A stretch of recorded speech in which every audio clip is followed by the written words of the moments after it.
สวัสดีค่ะ คลิปนี้มาชวนทำเค้กโรลสูตรเค้กโรลเนื้อนุ่มไม่ใส่สารเสริม เค้กโรลรสกาแฟและรสวานิลาในก้อนเดียวกันถ้าเลือกไม่ได้ว่าจะทำเค้กกาแฟหรือว่าเค้กวานิลางั้นก็ทำก้อนเดียวกันไปเลย วิธีทำไม่ยากเรามาเริ่มกันเลยค่ะ ขั้นตอนแรกก็ให้เราผสมผงกาแฟกับน้ำร้อนคนให้เข้ากันแล้วก็พักไว้ ต่อมาเราก็มาทำการแยกไข่จะใช้เป็นไข่ไก่เบอร์ 2จำนวน 3 ฟอง แยกไข่แดงและไข่ขาวออกจากกัน โดยระวังอย่าให้มีไข่แดงติดลงไปในไข่ขาว เสร็จแล้วเราก็มาทำส่วนผสมของไข่แดงกันก่อนใส่น้ำตาลทรายและเกลือลงไป ตามด้วยนมสด น้ำมัน และกลิ่นวานิลา ใส่ส่วนผสมลงไปทั้งหมด จากนั้นใช้ตะกร้อมือคนส่วนผสมให้เข้ากันคนให้ส่วนผสมเข้ากันดีไม่เป็นริ่มไข่แดงจากนั้นก็ใส่แป้งเค้กและผงฟูจะใช้เป็นแป้งเค้กบัวแดงค่ะร่อนแป้งเค้กและผงฟูลงไปในส่วนผสมแล้วก็ใช้ตะกร้อมือคนส่วนผสมให้เข้ากัน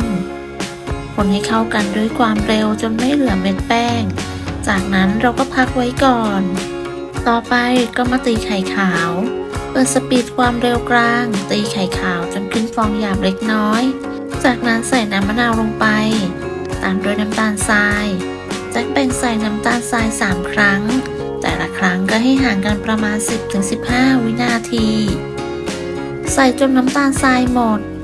เมื่อใส่จนน้ำตาลทรายหมดแล้วเราก็จะตีไข่ขาวต่อ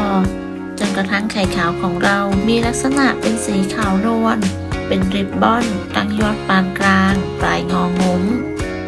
เสร็จแล้วเราก็ตีต่อด้วยความเร็วต่ำอีก30 วินาทีเพื่อเป็นการตักอากาศตักไข่ขาวส่วนหนึ่งไปผสมกับส่วนผสมของไข่แดงแล้วก็คนตะล่อมให้เข้ากันด้วยความเบามือใส่ตะกร้อมือหรือไม้พายก็ได้คนจนส่วนผสมเข้ากันดีแล้วก็เทกลับไปในชามไข่ขาวเดิมแล้วก็คนตะล่อมด้วยความเบามือคนให้เข้ากันจากนั้นเราก็จะตักส่วนผสมส่วนหนึ่งไปผสมกับน้ำกาแฟที่เราทำไว้ในตอนต้นตักส่วนผสมประมาณครึ่งหนึ่งผสมกับน้ำกาแฟที่เราทำไว้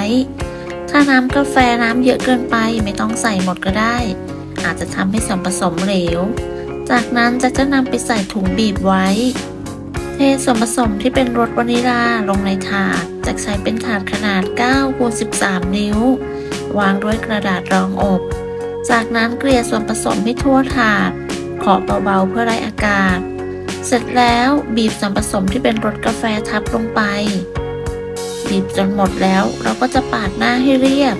แล้วก็เคาะเบาๆจากนั้นก็นำเข้าอบกันได้เลยค่ะแจ็คอบที่อุณหภูมิ160 องศาใช้ไฟบนล่างไม่เปิดพัดลมใช้เวลาประมาณ15 นาทีเมื่อครบเวลาก็นำเค้กออกจากเตา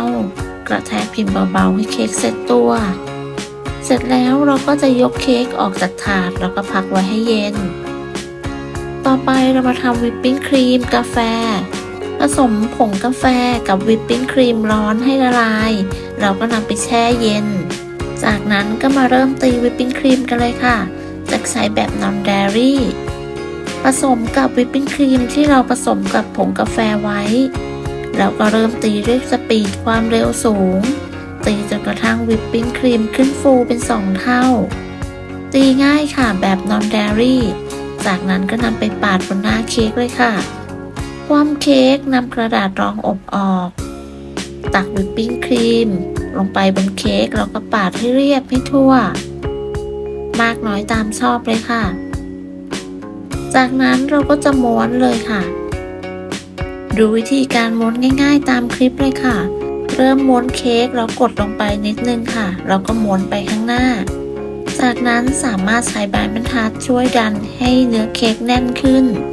แล้วเราก็จะพักไว้ในตู้เย็นประมาณ2 ชั่วโมงพักไว้ในตู้เย็นจนเค้กเสร็จตัวดีแล้วเราก็มาตัดแบ่งทานได้เลย